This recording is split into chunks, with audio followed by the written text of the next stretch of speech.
अस्सलामुअलैकुम दोस्तों, नई वीडियो में खुश आमदीद।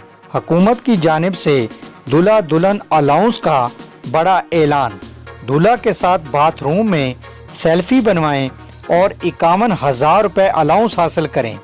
जल्दी करें, कहीं देर ना हो जाए। सिर्फ आपके चैनल पर।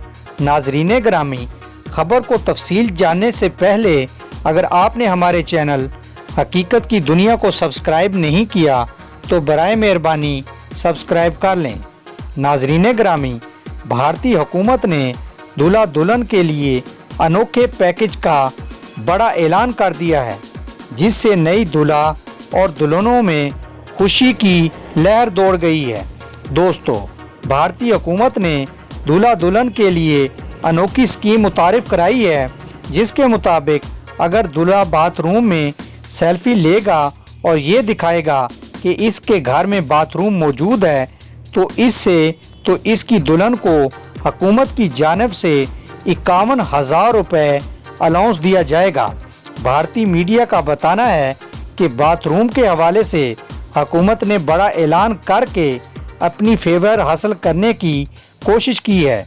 दोस्तों, याद रहे, इससे कबल इस हवाले से पॉलिसी में कुछ नरमी थी, जिसमें दूल्हा को शादी के 30 दिन के अंदर बाथरूम बनाने की हदायत दी गई थी। मीडिया रिपोर्ट्स में बताया गया है कि सरकारी अफसरान हर जगह बाथरूम चेक नहीं कर सकते, लिहाजा वो दूल्हा से बाथरूम में खड़े होकर सेल्फी का मुतालबा करते हैं। यकीनन नाजरीन, आपको दूल्हा और दुल्हन के हवाले से हुकूमत की जानिब से बड़े पैकेज की नई अपडेट पसंद आई होगी। पसंद आने की सूरत में आप अपने पसंदीदा चैनल हकीकत की दुनिया को फेसबुक और सोशल मीडिया पर ज़्यादा से ज़्यादा शेयर करना ना भूलिए। Thanks for watching us. अल्लाह हाफिज़।